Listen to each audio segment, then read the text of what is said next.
نحمده ونصلي على رسوله الكريم أما بعد فأعوذ بالله من الشيطان الرجيم رب اشرح لي صدري ويسر لي أمري واحلل عقدة من لساني يفقهوا قولي رب زدني علما ربنا فقهنا في الدين اللهم إني أسألك علما نافعا وعملا متقبلا ورزقا طيبا واسعا.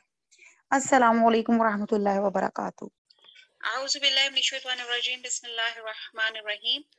ومن اور جو جاہد جہاد سے ہے، جو جہاد کرتا ہے، فَإِنَّمَا تو بے شک یجاہد وہ جہاد کرتا ہے لِنَفْسِهِ لیے نفس اور ہی اپنے نفس کے لیے، اپنی جان کے لیے. ان اللہ بے شک اللہ تعالیٰ لا غنی اللہ تعالیٰ غنی ہے، اللہ تعالیٰ بے نیاز ہے، العالمین سارے جہان میں سے. آیت نمبر 6 میں یعنی کہ اللہ تعالیٰ فرماتے ہیں کہ یعنی کہ ہم جو تم کو محنت کرنے کی ترغیب دے رہے ہیں، تو اللہ تعالیٰ کہہ رہے ہیں کہ اس میں میرا تو کوئی فائدہ نہیں. اللہ تعالیٰ اپنی خدائی چلانے کے لیے ہم انسانوں کا محتاج نہیں ہے.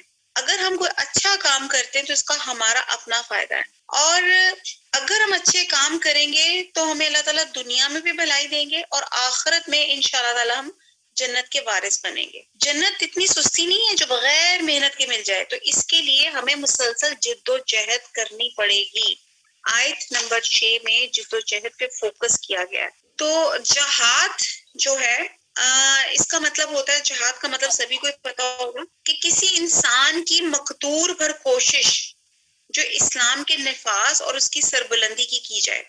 یعنی کہ جہاد ہوتا ہے کوشش، اور شریعت میں اس سے مراد وہ انسان کی وہ کوشش، وہ اس کی جدوجہد، وہ اس کی بھاگ دوڑ جو اسلام کو نافذ کرنے میں اور اس کی سربلندی کے لیے کی جائے. پھر ہم دیکھتے ہیں کہ جہاد کی بہت سی اقسام ہیں، ٹھیک ہے جی، اور اس کے محاذ بھی بہت زیادہ ہیں. اب آپ دیکھتے ہیں کہ جیسے ایک جہاد ہوتا ہے جہاد باللسان، یعنی کہ زبان سے جہاد، ٹھیک ہے جی. یہ جو اس وقت ہم آپس میں کر رہے ہیں، زبان سے جہاد، ایک دوسرے کو سمجھانا، تلقین کرنا، تقریروں کے ذریعے تبلیغ کرنا، ٹھیک ہے. ایک ہوتا ہے جہاد بالقلم، قلم سے جہاد، یعنی کہ اسلامی تعلیمات کی اشاعت اور اسلام پر جو بھی کچھ کرٹیسزم کی جاتا ہے اور ان کا جواب دینا، اس کو یعنی کہ جو چیز آپ کے قلم کے ساتھ ہوتی ہے اللہ کا پیغام پھیلانے کے لیے جو آپ کی کوشش ہوتی ہیں، اس کو جہاد بالقلم کہا جاتا ہے. پھر ہم دیکھتے ہیں کہ ایک آ جاتا ہے جہاد بالسیف. ایک ہوتا ہے اجتماعی جہاد یا جہاد بالسیف یا قتال فی سبیل اللہ. اور جہاد کا سب سے یہ تو ہمیں پتہ ہی نہیں کہ اللہ کے راستے میں جہاد کرنا، ٹھیک ہے جی. اور جہاد کا سب سے پہلا محاذ جو ہوتا ہے، یعنی کہ جہاد کہاں سے شروع ہوتا ہے، اس کے لیے ہمیشہ میں یہ بات کہتی ہوں کہ جب ہم کسی پہ پوائنٹ آؤٹ کرتے ہیں نا، فنگر اٹھاتے ہیں کہ دیکھو تم نے غلط کام کیا، تو جب ہم کسی پہ پوائنٹ آؤٹ کرتے ہیں تو جو ایک فنگر تو اس کی طرف اٹھاتے ہیں، 4 ہماری اپنی طرف چل رہی ہوتی ہیں. تو اس لیے جہاد میں جو سب سے پہلا محاذ ہوتا ہے انسان کا اپنا نفس ہے، جو اس آیت نمبر 6 میں بتایا جا رہا ہے. اور جہاد بالنفس، اپنے آپ کو برائیوں سے روکنا، برائیوں سے بچانا، نیکی کے کام کرنا، نیکی کا پرچار کرنا، یہ جہاد بالنفس میں آ جاتا ہے. بہرحال بڑا وسیع میننگ ہے اس میں، ابھی ٹائم اتنا نہیں ہے کہ میں اس پہ بھی لمبی بات کروں. اور پھر اس کے بعد آپ کا جہاد آ جاتا ہے اپنے عزیز و قارب کی طرف، پھر آ جاتا ہے آپ کا پورا معاشرہ، اور پھر جو آخری محاذ ہوتا ہے اس کو کہتے ہیں قتال فی سبیل اللہ، یعنی کہ ان کافروں سے جنگ کرنا جو اسلام کی راہ میں رکاوٹ بن کر کھڑے ہیں اور جو اسلام کو نیست اور نابود کرنے کے در پر ہیں. تو جہاد اگر نفس سے کیا جائے تو جہاد کرنے والے کی اپنی اخلاقی اور روحانی اصلاح ہوگی، ٹھیک ہے جی. اگر آپ اپنے نفس سے جہاد کر رہے ہیں تو اس کا فائدہ کس کو ہے؟ ہمیں، ہماری اپنی ذات کو نفس ہے، اسی کو فائدہ ہے نا. اگر ہم اجتماعی جہاد میں اپنے معاشرے سے کر رہے ہیں تو پورا معاشرہ بے حیائیوں سے اور ظلم سے پاک ہو جاتا ہے. اور اگر ہم جہاد بالسیف کر رہے ہیں تو اس سے مسلمانوں کو ایک تو اس کی سٹیبلٹی، ان کی آئیڈینٹی بن جاتی ہے، اور ان کو پولیٹیکلی بھی بہت سے فائدے حاصل ہوتے ہیں. تو جس قسم کا بھی جہاد کیا جائے بالآخر اس کا فائدہ جہاد کرنے والے کی ذات کو پہنچتا ہے. ٹھیک ہے جی, پہلی بات تو یہ کلیئر کرے کہ ہم جو جہاد کر رہے ہیں اس کا فائدہ سب سے پہلے انسان کی اپنی ذات کو پہنچتا ہے. دوسری بات آپ یہ دیکھیں کہ جہاد کی جو توفیق ہے نا, یہ بھی اللہ کی مہربانی ہے. ہر بندہ جہاد نہیں کر سکتا. ہر بندے کے دل میں ہوتا ہے اللہ تعالیٰ میں جہاد کروں, لیکن یہ جہاد کرنا بھی, جیسے ہم نے پہلے قارون کا کریکٹر پڑھا کہ اس نے کہا کہ تمام چیزیں میری قابلیت کی وجہ سے. تو اگر الحمدللہ اگر کوئی جہاد, ان جتنی بھی میں نے اقسام بتائی ہیں, کوئی جہاد کرتا ہے تو وہ اللہ کی توفیق اور اس کی مہربانی سے کرتا ہے. اور جہاد کرنے والا اگر جہاد نہ کرے تو اللہ کو تو کوئی نقصان نہیں پہنچے گا, اور اگر جہاد کرتا ہے تو بھی اللہ کو کوئی فائدہ نہیں پہنچ سکتا. تو یہاں پہ اللہ کا جو غنی بتایا جا رہا ہے کہ اللہ غنی ہے, اللہ کی بے نیازی کا تو عالم یہ ہے کہ اللہ فرماتے ہیں اے میرے بندو, اگر تم تمام جن و انس سارے کے سارے اس شخص کی طرح بن جاؤ جو تم میں سب سے زیادہ پرہیزگار ہے, تو اس سے میری بادشاہی میں ذرا بھر بھی اضافہ نہیں ہوگا. اور اے میرے بندو, اگر تم تمام جن اور انس سارے کے سارے اس شخص کی طرح ہو جو تم میں سے سب سے زیادہ نافرمان اور بدکار ہے, تو اس سے میری بادشاہی میں ذرہ بھر بھی کمی واقع نہیں ہوگی. یہ مسلم کی ایک اوتھینٹک حدیث کا مفہوم سے میں نے آپ کو آیت نمبر 6 سمجھائی, کہ جس سے ہمیں یہ پتہ چلتا ہے. اچھا, آپ دعا مانگتے ہیں, ہم سب دعا مانگتے ہیں, کون بندہ ہے جو دعا نہیں مانگتا؟ اور آپ دعا مانگتے ہیں, دعا میں آپ مانگتے کیا ہے؟ تو اب یہاں آیت نمبر 6 کو اب ہم اس کی صرف ٹرانسلیشن دیکھتے ہیں, ہم سمجھتے ہیں کہ اللہ تعالیٰ کیا فرماتے ہیں کہ جو شخص محنت کرتا ہے تو اپنے فائدے کے لیے محنت کرتا ہے. ٹھیک ہے نا, تو اللہ تعالیٰ بے نیاز ہے, یعنی کہ جو کوشش انسان کرتا ہے اور جو دعا کرتا ہے, جیسے میں دعا پہ بات ہو رہی تھی کہ دعا, آپ دعا میں مانگتے کیا ہیں؟ اللہ تعالیٰ مجھے یہ دے دے, اللہ مجھے وہ دے دے, اللہ میرے بچوں کو یہ کر دے, اللہ میرا رزق دے دے, اللہ تعالیٰ مجھے صحت دے دے, اللہ تعالیٰ مجھے یہ. آپ کی تمام دعا میں آپ کی صرف خواہشات کا اظہار ہوتا ہے اپنے مالک حقیقی سے کہ اللہ تعالیٰ مجھے یہ نواز دے, اللہ مجھے یہ نواز دے. آپ یہ دیکھتے ہیں. اور دعا کیا ہے؟ دعا عبادت کا مقصد ہے, دعا عبادت کا نچوڑ ہے. اور دعا میں آپ مانگ کیا رہے ہیں؟ ہر وہ چیز جو آپ کو فیسیلیٹیٹ کر رہی ہے. ٹھیک ہے جی, تو یعنی کہ اللہ تعالیٰ کو تو کوئی فرق نہیں پڑ رہا نا. تو یہ دعا اور یہ جہاد یا جو بھی ہم کوشش اپنے لیے کرتے ہیں وہ آپ کی اپنی ذات کو فائدہ پہنچاتی ہے. جیسے ہم اکثر بچوں کو کہتے ہیں نا, بیٹا امتحان میں ہے, پڑھ لو. اب دیکھیں مائیں بیچاری کہتی میں نے اپنے زمانے میں بھی پڑھا, میں تمہیں بھی پڑھا رہی ہوں, اب مجھے بتاؤ مجھے کہ یہ اس کا فائدہ تمہیں ہے. وہ بچوں کو سمجھ نہیں آ رہی ہوتی اس وقت, وہ اس سٹیج پر ہوتے ہیں کہ بیٹا یہ پڑھ لو گے, امتحانوں میں اچھے نمبر لوگے, اس کا فائدہ تمہیں ہے, تمہاری ماں یا باپ کو نہیں آئے گا, جس نے لوگی اس کو فائدہ ہوگا. تو یہاں پہ اللہ تعالیٰ وہی چیز بتا رہے ہیں کہ ہم جو شخص جو اچھے کام جو وہ محنت کرے گا اس کو فائدہ اس کی اپنی ذات کو ہے. اللہ تعالیٰ غنی ہے, اللہ تعالیٰ کو ہماری نہ عبادت کی ضرورت ہے نہ ہماری کسی چیز کی ضرورت. اللہ تعالیٰ تو پرووائڈر ہے, وہ تو اللہ تعالیٰ ہمیں عطا فرما رہا ہے. آیت نمبر 7, والذین, اور وہ لوگ, آمنو, جو ایمان لائے, وہ عاملو اور عمل کی, الصالحات, صالحات, لا نکفرن, لا البتہ, نون ہم, اور کفر جو ہوتا ہے نا یہ ہے دور کر دیں گے, کافر نہیں ہے, اس میں شد آ گئی ہے تو یہ بن جاتا ہے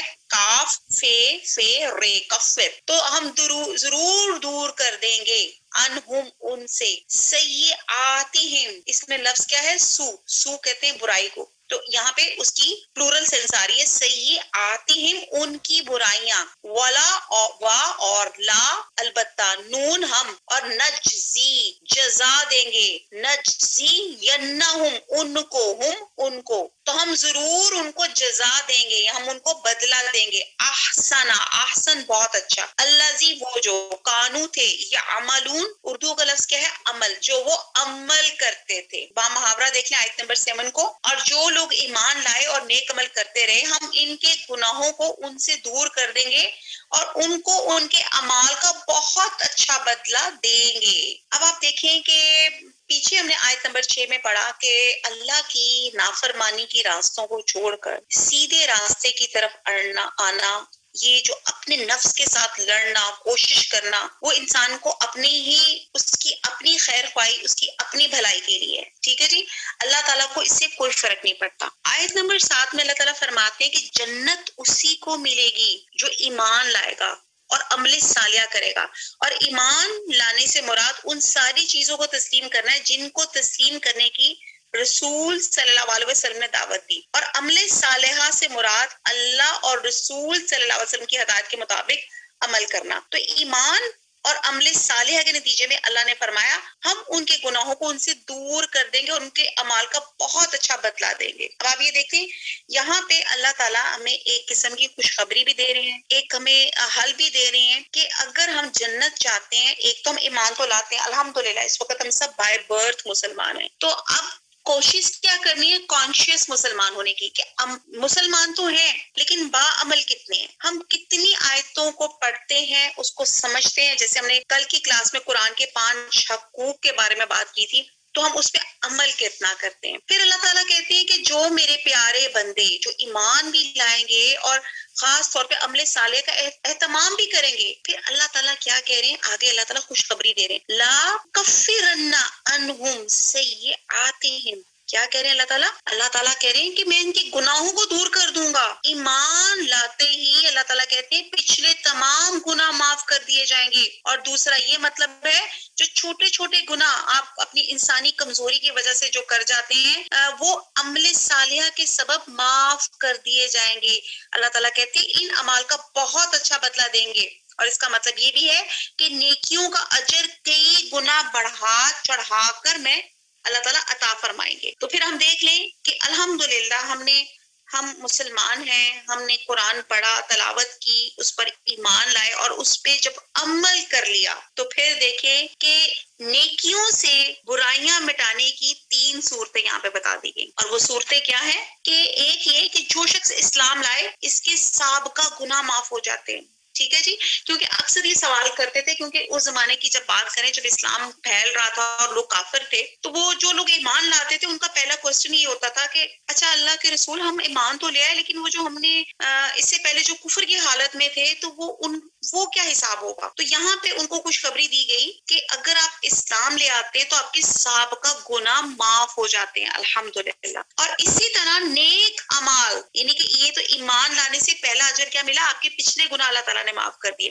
اور پھر پرووائڈیڈ آپ جب ایمان لانے کے ساتھ جب عمل کرنے لگتے ہیں تو پھر اللہ تعالیٰ فرماتے ہیں کہ چھوٹی موٹی برائیاں معاف کر دی جاتی ہیں. اور دوسرا یہ شخص نیک کام بجا لانا شروع کرتا ہے تو اسے خود بخود برائیوں سے نفرت ہونا شروع ہو جاتی ہے. تیسری بات یہ ہے کہ جس معاشرے میں نیکیاں رواج پانے لگیں گی تو برائیاں خود بخود مٹتی چلی جائیں گی, کیونکہ یہ دونوں ایک دوسرے کی ضد ہیں. ایک چیز آئے گی تو لا محالہ دوسری چیز کو رخصت ہونا پڑے گا. اور بالکل ایسا ہی معاملہ سنت اور بدعت سے آ جاتا ہے. ٹھیک ہے, جس کے متعلق واضح رسول صلی اللہ علیہ وسلم نے فرمایا کہ جہاں ایک بدعت رواج پاتی ہے تو وہاں سے ایک سنت اٹھا لی جاتی ہے. استغفار, یہ ڈرنے والی بات ہے. گویا بدعت کے رواج پانے کا ہی دوسرا پہلو سنت کا اٹھ جانا ہے, جو ہمیں سمجھ آتا ہے کہ نیک عمل کا جو اجر تھا اللہ تعالیٰ اس سے زیادہ یا بہتر عطا فرمائے گا. اور ایک مطلب یہ بھی نکلتا ہے کہ انسان کا جو بہتر عمل ہوگا اللہ تعالیٰ اس کے باقی عملوں کا بھی اسے بہتر عمل کے معاوضے کے حساب سے بدلہ عطا فرمائیں گے. تو آپ یہ دیکھ لیں کہ یہاں پہ خوشخبریاں ہی خوشخبریاں اللہ تعالیٰ دے رہے ہیں کہ بس کرنا کیا ہے, ایمان لانا ہے اور صالحہ یعنی کہ عمل کرنے ہیں صالحہ, تو پھر اللہ تعالیٰ ہمارے گناہوں کو معاف کر دے گا انشاءاللہ تعالیٰ, آمین, اور بہترین جزا دے گا. آیت نمبر نیکسٹ ہے وَوَصَّيْنَا, وا میں نے اور آگے وَصَّيْنَا نا میں نے ہم, اور آگے کیا لفظ آگے واو سواد یہ, تو یہ کیا اردو کا لفظ ہو گیا وصیت سے نکلا ہوا کہ ہم نے وصیت کی. یا مراد یہاں پہ ہے کہ ہم نے حکم دیا انسان کو بی والدیہ اپنے والدین کے ساتھ حسن سلوک, نیک سلوک کرے. وَإِنْ اور اگر جاہدہ کا کہ یہ جہاد سے ہی ہے لیکن یہاں مراد ہے کہ جاہدہ کہ وہ دونوں زور ڈالیں گے تجھ پر. ٹھیک ہے جی, اب یہاں پہ کانٹیکسٹ کے حساب سے بات کی جا رہی ہے, وہ میں آپ کو تفسیر میں بتاتی ہوں. جاہدہ کا کہ وہ دونوں زور ڈالیں گے تجھ پہ, لی تو شریکا البتہ تو اور آگے تو شرک کرے, بی میرے ساتھ, ما لیسا وہ کہ نہیں, لکا تجھے, بھی ساتھ اس کے, علم فلا پسنا. ہم نے انسان کو اپنے ماں باپ کے ساتھ نیک سلوک کرنے کا حکم دیا ہے. اے مخاطب اگر تیرے ماں باپ تیرے در پہ ہوں، یہ جو جہاد کا یہاں پہ لفظ ہے نا، تو یہاں مراد یہ لی جا رہی کہ تیرے در پہ ہوں کہ تو میرے ساتھ کسی کو شریک بنائے جس کی حقیقت کا تجھے واقفیت نہیں، تو ان کا اب تطعمہما تو تھی ہوتا ہے. اب یہ لفظ کہاں سے نکلا؟ تو اور آگے توئیں این اطاعت سے لفظ نکلا ہے. ہما ان دونوں کی، تو کہا جا رہا ہے کہ تم ان دونوں کی اطاعت کرنا یا ان دونوں کا کہنا ماننا. الیہ میری طرف، مرجعوکم رجوع کرنا، تم لوٹتے ہو. فانبئوکم فا پس نبا خبر، کم تمہیں پھر میں تمہیں خبر دوں گا، بما ساتھ اس کے جو کنتم تھے تم تعملون جو تم عمل کرتے. آیت نمبر 8 کو با محاورہ دیکھ لیتے ہیں. ہم نے انسان کو اپنے ماں باپ کے ساتھ نیک سلوک کرنے کا حکم دیا. اگر تیرے ماں باپ تیرے در پہ ہوں کہ تو میرے ساتھ کسی کو شریک بنائے جس کی حقیقت تجھے واقفیت نہیں، تو ان کا کہنا نہ مانیو. تم سب کو میری طرف لوٹ کر آنا ہے، پھر تم جو کچھ کرتے ہو میں تم کو جتا دوں گا. اب یہاں پہ اللہ تعالیٰ ہمیں جو کہہ رہے ہیں، آیت نمبر 8 جو ہے اس کے بارے میں اسکالرز یہ کہتے ہیں کہ یہ آیت حضرت سعد بن وقاص رضی اللہ تعالیٰ عنہ کے بارے میں نازل ہوئی، اور ہوا کچھ یوں تھا کہ ان کی والدہ کو جب یہ معلوم ہوا کہ ان کے بیٹے مسلمان ہو گئے ہیں، انہوں نے قسم کھا لی کہ میں اس وقت تک کھانا نہ کھاؤں گی، نہ پانی پیوں گی، نہ سائے میں بیٹھوں گی جب تک کہ تم محمد صلی اللہ علیہ وسلم کا انکار نہ کر. حق ادا کرنا تو اللہ کا حکم ہے، تو میری بات نہ مانے گا تو اللہ کی نافرمانی کرے گا. تو حضرت سعد جو تھے بڑے پریشان ہوئے اور نبی صلی اللہ علیہ وسلم کی خدمت میں حاضر ہو کے سارا ماجرا عرض کیا.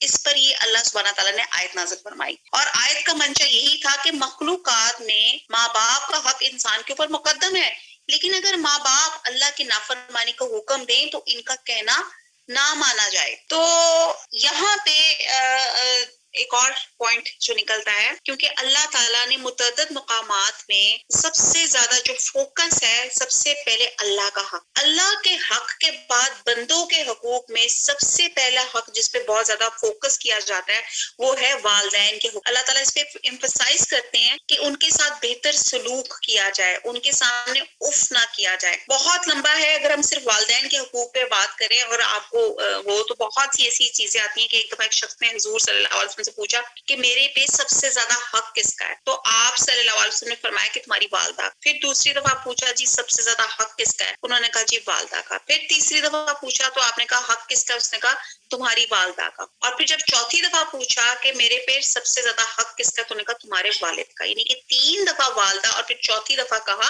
آپ کا والد. تو بہرحال یہ والدین کے حقوق تو ایسے ہیں کہ ہم سب کو پتا ہے کہ بندوں کے حقوق میں سب سے زیادہ، یعنی کہ اللہ تعالیٰ کے حقوق کے بعد سب سے زیادہ ایمفسائز کیا جاتا ہے والدین کے حقوق. اور والدین کے حقوق میں بھی خاص طور پہ ماں کے حق کا بہت زیادہ ہے، کیونکہ ماں کا حق تو انسان ادا ہی نہیں کر سکتا. وہ کہتے ہیں کہ ایک شخص تھا، اس نے اپنی ماں کو کندھے پہ اٹھایا، اور اس نے، یہ وہ زمانہ تھا جب یہ ٹرانسپورٹیشن وغیرہ اتنی نہیں تھی، تو اس نے کندھے پہ اٹھا کر اس نے پتہ نہیں کہاں سے کدھر سفر کر کے خانہ کعبہ پہنچا، اس کو حج کرایا. تو اس نے کہا اچھا جی میں نے اپنی ماں کا حق ادا کر دیا. تو ان کو بتایا گیا کہ تم نے تو ایک دن کا بھی حق نہیں ادا کر سکے جو ماں نے تمہیں اپنے ساتھ سلایا تھا. تو اتنا حق ہے ماں کا ہمارے اوپر. اور کہتے ہیں کہ ایک دفعہ ایک شخص تھا حضور صلی اللہ علیہ وسلم کے زمانے میں، تو اس صحابہ آئے حضور صلی اللہ علیہ وسلم کے پاس کہ اے اللہ کے رسول، یہ اس شخص کی نا یہ ڈیتھ بیڈ پر ہے اور اس کی جان نہیں نکل رہی اور بہت تکلیف میں ہے، تو آپ دعا کریں. تو آپ صلی اللہ علیہ وسلم نے فرمایا کہ اس کے والدین زندہ. انہوں نے کہا جی والدین تو نہیں، والدہ زندہ ہے. تو آپ صلی اللہ علیہ وسلم نے پھر ان کی والدہ کو بلایا، یا خود گئے واللہ عالم. آپ نے ان کی والدہ سے پوچھا کہ یہ کیسا تھا، تو تب ان کی والدہ نے بتایا کہ میرے ساتھ بہت بدتمیزی کرتا تھا، اپنی بیوی کے کہنے میں آ کے میرے ساتھ مجھے زودو کو بھی کرتا تھا یا گالیاں نکالتا تھا، واٹ ایور، اللہ مجھے معاف کرے کوئی غلط بیانی نہ ہو جائے، یعنی کہ وہ میرے ساتھ بڑا برا سلوک کرتا، تو میں نے اسے کبھی معاف نہیں کرنا. جس پہ آپ صلی اللہ علیہ وسلم نے اس کو کہا کہ آپ اپنے بچے کو معاف کرتے، تو اس نے کہا نہیں میں نے کبھی معاف نہیں کرنا. تو آپ نے کہا اچھا پھر تم پسند کرتی ہو، چلو بھی لاؤ، ایک کلاؤ جلاؤ، اس میں لکڑیاں لگاؤ، آگ لگاؤ، اور اس کے بیٹے کو اس کے اندر پھینک دو. تو تب وہ عورت جو تھی اس کی مامتا تڑپ اٹھی، اس نے کہا نہیں ایسے نہ کریں، آپ اس کو آگ میں مت پھینکیں. تو پھر آپ صلی اللہ علیہ وسلم نے فرمایا کہ جب تم اپنے بچے کو معاف نہیں کرو گی تو وہ اسی طرح آگ میں جھلستا رہے گا.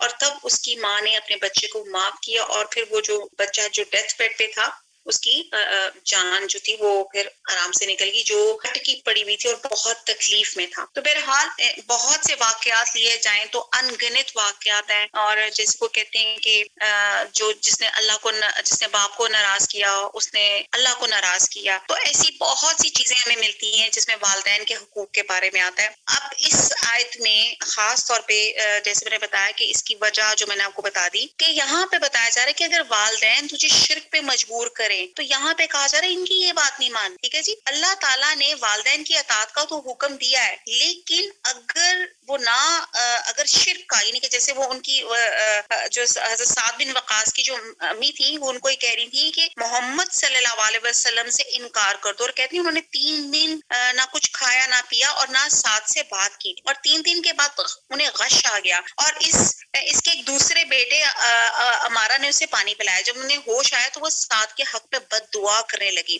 تب اللہ سبحانہ تعالیٰ نے یہ آیت نازل فرمائی تھی، یعنی کہ تسلی کے طور پہ دی تھی کہ اللہ کے مقابلے میں کسی کی اطاعت نہیں ہے۔ اور کہتے ہیں کہ ایک اور احادیث میں کچھ اسکالرز کچھ یوں بھی کہتے ہیں کہ جب حضرت سعد بن وقاص اسلام لائے تو اس وقت آپ 19-20 برس کے نوجوان تھے، اور بالکل آغاز اسلام میں انہوں نے ایمان لے آئے تھے، یعنی کہ جب اسلام شروع ہوا تھا۔ وہ خود روایت کرتے ہیں کہ اسلام لانے کے بعد مجھ پر 7 دن ایسے گزرے کہ میں کل مسلمانوں کا تیسرا حصہ تھا۔ یہ بخاری کی اوتھینٹک حدیث سے میں نے مفہوم بیان کیا، یعنی حضور صلی اللہ علیہ وسلم کے گھرانے کے علاوہ اس وقت صرف 3 آزاد مرد مسلمان تھے، جن میں سے ایک یہی سیدنا سعد بن ابی وقاص تھے، اور وہ اپنے ایمان میں اس قدر پختہ تھے جب ان کی ماں نے بھوک ہڑتال کی دھمکی دی تو انہوں نے اپنی ماں سے کہا، ماں اگر تیری 100 جانیں ہوں اور ایک ایک کر کے سب نکل جائیں تو بھی میں حضور صلی اللہ علیہ وسلم کے دین سے نہیں پھروں گا، تو کھا یا نہ کھا یہ تجھے اختیار ہے۔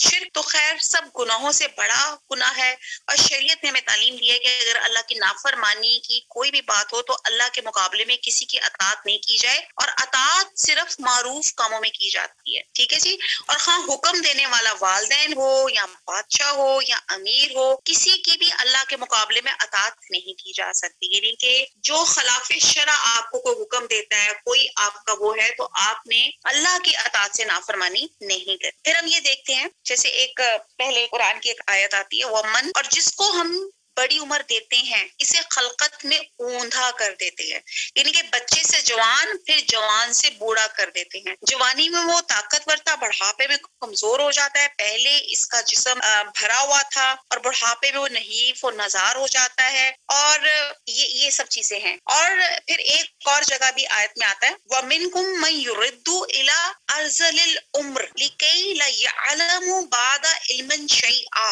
اور تم میں سے کچھ ایسے ہیں جو خراب عمر کو پہنچ جاتے ہیں اور جاننے کے بعد بے علم ہو جاتے ہیں، یعنی کہ ان کی یادداشت کمزور ہو جاتی ہے، اپنا سابقہ حاصل کیا ہوا علم بھی بھول جاتے ہیں۔ تو یہ کہنے کی بات جاتی ہے کہ یہ وہ والدین کہ جب وہ ایک پختہ عمر پہ پہنچ جاتے ہیں، تو اب قرآن ہی سے ایسے دلائل اللہ تعالیٰ پیش ہوتے ہیں جس میں والدین کی اطاعت فرض ہے، جیسے سورہ عنکبوت میں اللہ تعالیٰ نے یہ فرمایا آیت نمبر 8 ہی میں کہ وَوَصَّيْنَا الْإِنسَانَ بِوَالِدَيْهِ حُسْنًا فَإِنْ جَاهَدَاكَ لِتُشْرِكَ بِي مَا لَيْسَ لَكَ بِهِ عِلْمٌ، یہ جو ہم نے ابھی یہ جو آیت پڑھی ہے، بِهِ عِلْمٌ فَلَا تُطِعْهُمَا، یعنی کہ اللہ کہ ہم نے انسان کو اپنے والدین سے حسن سلوک کا حکم دیا ہے، پھر اگر وہ اس بات کے در پہ ہوں کہ میرے ساتھ شریک کرے جس کی حقیقت کا تجھے علم نہیں، تو پھر ان کی اطاعت نہ کرے۔ تو پھر اس آیت سے 2 باتیں پتہ چلتی ہیں، ایک یہ کہ اطاعت والدین حسن سلوک میں شامل ہے، اور دوسری یہ کہ شرک کے معاملے میں والدین کی اطاعت نہیں کی جا سکتی، باقی سب معاملات ان کی اطاعت لازم ہے۔ اور سورہ لقمان میں بھی واضح طور پہ آیا ہے وَصَاحِبْهُمَا فی الدنیا معروفہ، اور دنیاوی معاملات میں والدین کا اچھی طرح ساتھ دے خواہ وہ مشرک ہوں۔ اور ایک اور جگہ ہے یا ایھا الذین آمنوا اطیعوا اللہ واطیعوا الرسول واولی الامر منکم، اے ایمان والو اللہ کی اطاعت کرو، اس کے رسول کی اطاعت کرو، اور ان کی بھی جو تم میں سے اولو الامر ہیں۔ تو یہاں پہ جو اولو الامر ہے اس سے مراد صرف حکام سلطنت نہیں بلکہ ہر وہ فرد شامل ہے جس کی اطاعت کی جا سکتی ہے، مثلا والدین، استاد، کوئی محلے کا بڑا بزرگ. لیکن اگر وہی بڑے بزرگ آپ کو اللہ کی معصیت کا حکم دیں تو پھر آپ پہ اطاعت جو ہے وہ لازم نہیں ہے. جیسے حضرت یحییٰ کے متعلق اللہ سبحانہ تعالیٰ فرماتے ہیں کہ یحییٰ علیہ السلام اپنے والدین سے نیک سلوک کرنے والے تھے اور ان پر دباؤ ڈالنے والے اور نافرمان نہیں تھے. اب حضرت یحییٰ کی جو خاص طور پہ خصوصیت یہاں پہ بتائی جاتی ہے، ان کا کریکٹر، یعنی کہ یہ حضرت یحییٰ خاص طور پہ ایسے تھے کہ یہ نام بھی اللہ تعالیٰ کا عطا کیا ہوا نام جو حضرت یحییٰ تھا، اور ان کی پرسنالٹی کی خصوصیت یہی تھی کہ وہ نیک سلوک کرنے والے تھے اور اپنے والدین پہ دباؤ ڈالنے والے نافرمان نہیں تھے. تو یہ ایک خاص ان کے کریکٹر کی بات تھی. علینا الا البلاغ سبحانك اللهم وبحمدك نشهد لا اله الا انت نستغفرك ونتوب اليك والسلام علیکم ورحمۃ اللہ وبرکاتہ.